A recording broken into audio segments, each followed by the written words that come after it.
एक व्यक्ति को, नाम नहीं लूंगा, एक व्यक्ति को हिंदुस्तान के सब पोर्ट ब्रांड, हिंदुस्तान के सब पोर्ट, हिंदुस्तान के सब airport, power transmission, mining, green energy, gas distribution, edible oil, जो भी हिंदुस्तान में होता है उधर अदानी जी दिखाई देते हैं। तो आज हिंदुस्तान में आप made in India, made in India, made in India की बात करते रहते हो। मेड इन इंडिया हो ही नहीं सकता। आज बात खत्म हो गई है, क्योंकि मेड इन इंडिया वाले हैं कौन? मेड इन इंडिया वाले स्मॉल मीडियम वाले हैं, उनको आपने खत्म कर दिया। मेड इन इंडिया वाले कौन है? असंगठित लोग हैं, उनको आपने खत्म कर दिया, हटा दिया, परे कर दिया। मेड इन इंडिया नहीं होने वाला है। गरीब हिंदुस्तान है जिसको आप बना रहे हैं। ये मत सोचिए कि ये चुप बैठा रहेगा, ये मत सोचिए कि ये चुप बैठा रहेगा, ये चुप नहीं बैठा रहेगा। इस गरीब हिंदुस्तान को दिख रहा है कि आज हिंदुस्तान के 100 सबसे अमीर लोगों के पास हिंदुस्तान के 55 करोड़ लोगों से ज्यादा जायदाद है। बात समझिए, 10 लोगों के पास 40% हिंदुस्तान से ज्यादा धन है। 10 लोगों के पास। ये कैसे हुआ? ये आपने किया, ये नरेंद्र मोदी जी ने किया। 27 करोड़ लोगों को हमने गरीबी से निकाला था और 23 करोड़ लोगों को आपने गरीबी में वापस डाल दिया। 2 हिंदुस्तान बन रहे हैं, एक अमीरों का हिंदुस्तान और दूसरा गरीबों का हिंदुस्तान। और इन 2 हिंदुस्तानों के बीच में खाई बढ़ती जा रही है। आपने अभी देखा होगा, अभी 2 स्पीकर्स ने बात की, मगर आपने यह नहीं कहा कि रोजगार ढूंढने के लिए उत्तर प्रदेश में, बिहार में रेलवे की नौकरी के लिए वहां पे युवाओं ने क्या किया और क्या हुआ, इसके बारे में आपने नहीं बोला। गरीब हिंदुस्तान के पास आज रोजगार नहीं है। प्रेसिडेंशियल एड्रेस में बेरोजगारी के बारे में एक शब्द नहीं था। और पूरे हिंदुस्तान में आज हिंदुस्तान का युवा रोजगार ढूंढ रहा है। हर स्टेट में, उत्तर प्रदेश, बिहार, सब जगह हिंदुस्तान का युवा एक ही चीज मांग रहा है, रोजगार हमें दे दो। और आपकी सरकार नहीं दे पा रही। आपको मैं आंकड़ा देना चाहता हूं। इस पिछले साल 3 करोड़ युवा रोजगार खोए हैं।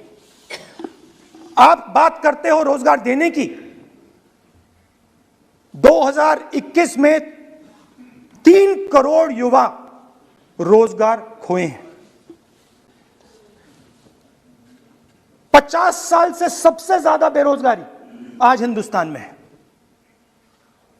आपने मेक इन इंडिया की बात की, स्टार्टअप इंडिया की बात की, मगर जो रोजगार हमारे युवाओं को मिलना चाहिए वो नहीं मिला, और जो था वो गायब हो गया। और ये सच्चाई है, और इस सच्चाई को आप भी पहचानते हो, क्योंकि आपने भी अपने भाषणों में रोजगार के बारे में कुछ नहीं कहा। कितना रोजगार पैदा किया गया है, किस प्रकार किया गया है, उसके बारे में आपने नहीं बोला। और आप बोल भी नहीं पाएंगे, क्योंकि अगर आप बोलेंगे तो हिंदुस्तान का युवा आपकी ओर देख के कहेगा कि ये मजाक कर रहे हैं। तो ये स्थिति पैदा कैसे हुई? ये 2 हिंदुस्तान पैदा कैसे हुए?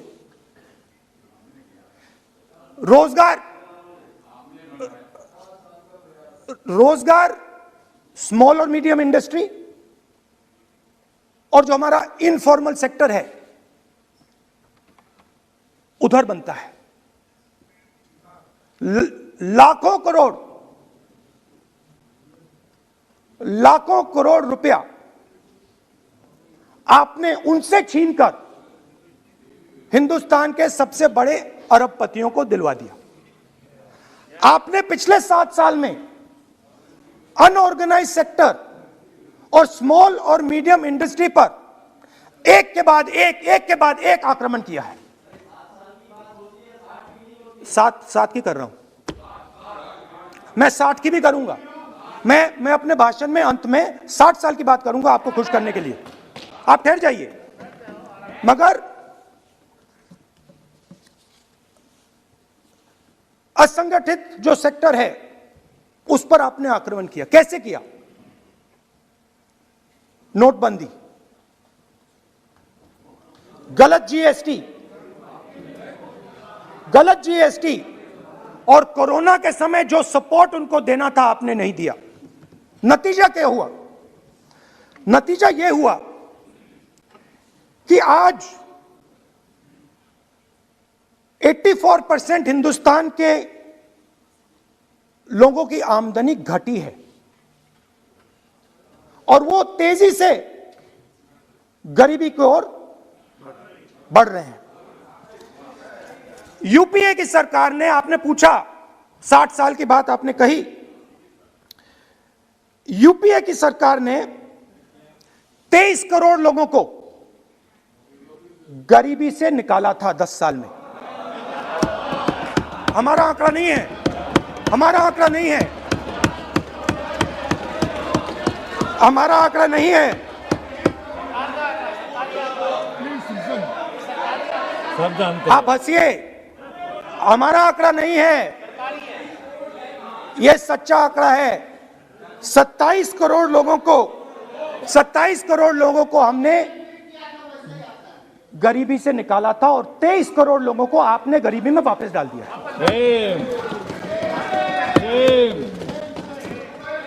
सेम।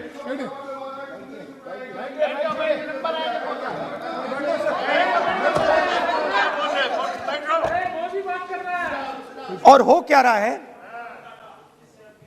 फॉर्मल सेक्टर में मोनोपोलीज बन रही हैं। किसी भी आप सेक्टर में देखिए, और सबसे दो मोनोपोलिस्ट के बारे में थोड़ा सा बोलूंगा। उसको वो कोरोना के समय अलग अलग वेरिएंट्स आते हैं ना, डेल्टा, ओमिक्रॉन,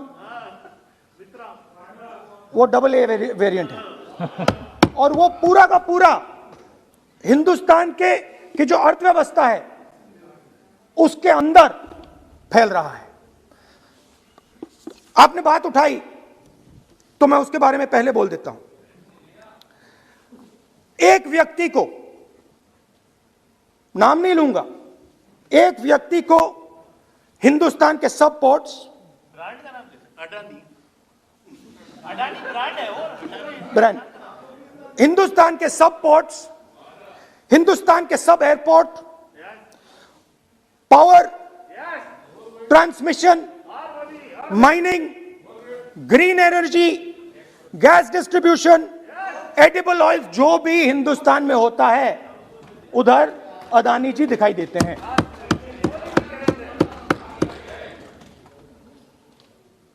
और दूसरी side Ambani ji, petrochemicals, telecom, retail, e commerce में मोनोपोलियां। तो पूरा का पूरा धन जो है चुने हुए लोगों के हाथ में जा रहा है। और आपने जो असंगठित सेक्टर को खत्म किया, देखिए अगर आप इनफॉर्मल सेक्टर को खत्म कर देते और मैन्युफैक्चरिंग जॉब्स आप क्रिएट कर देते तो फिर इतनी प्रॉब्लम नहीं आती, फिर दो हिंदुस्तान नहीं बनते। मगर आपने क्या किया? आपने असंगठित सेक्टर को खत्म कर दिया।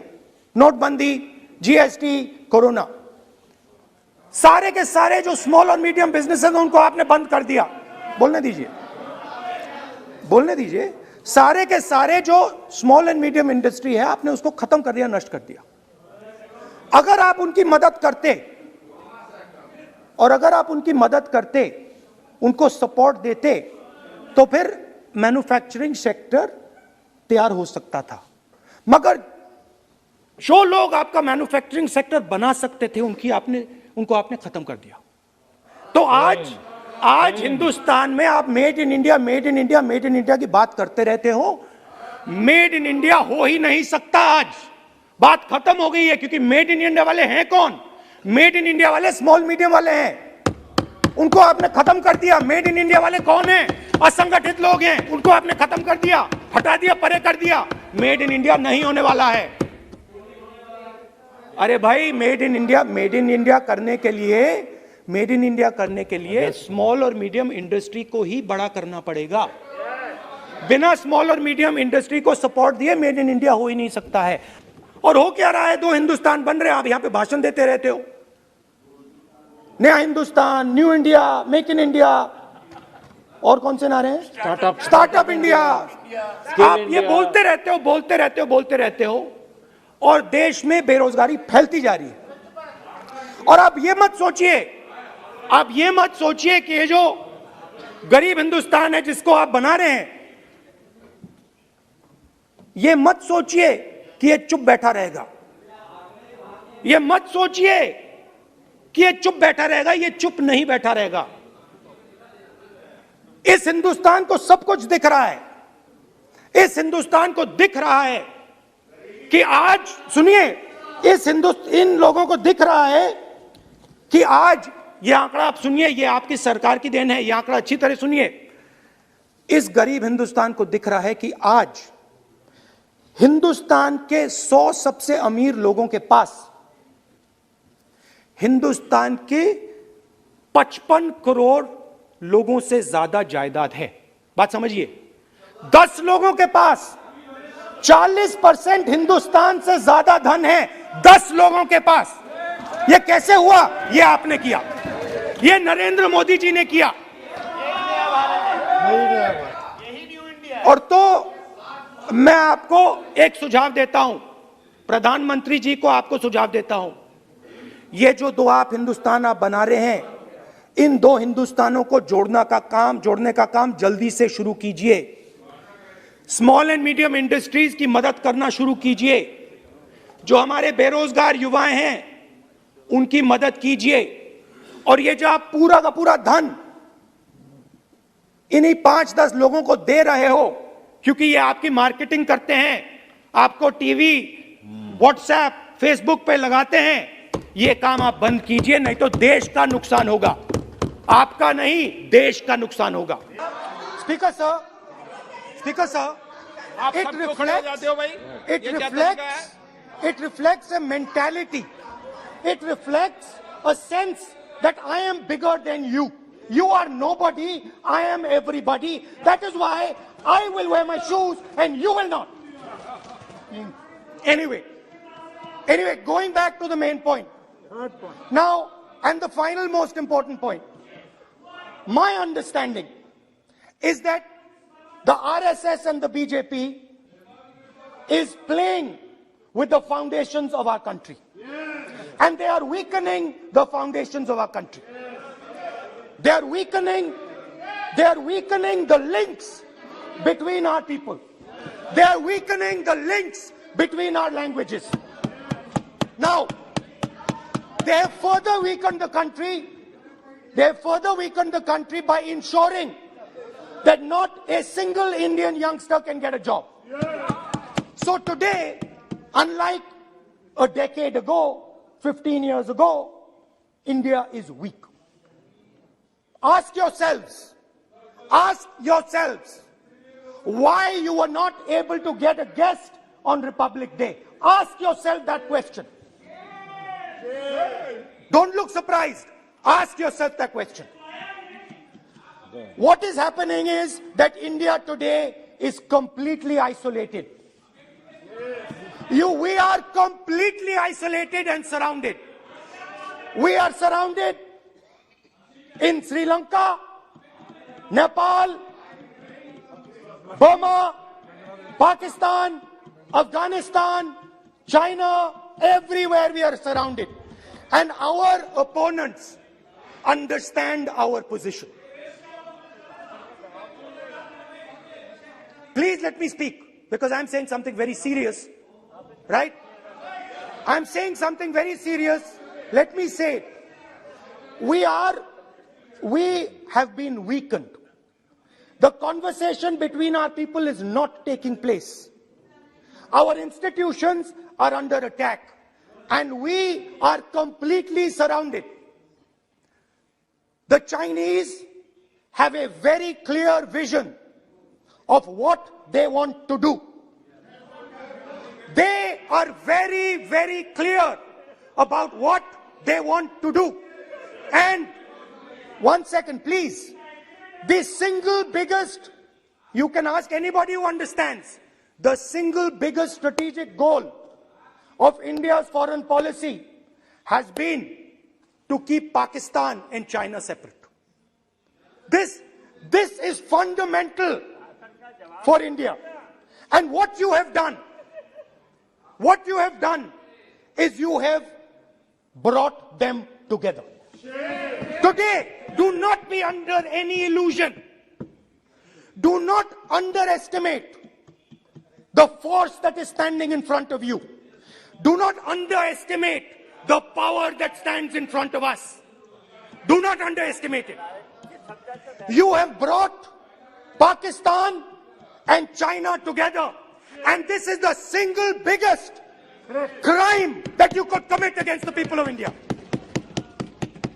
China has a clear vision, and I can clearly see, without any confusion in my mind, that China has a plan.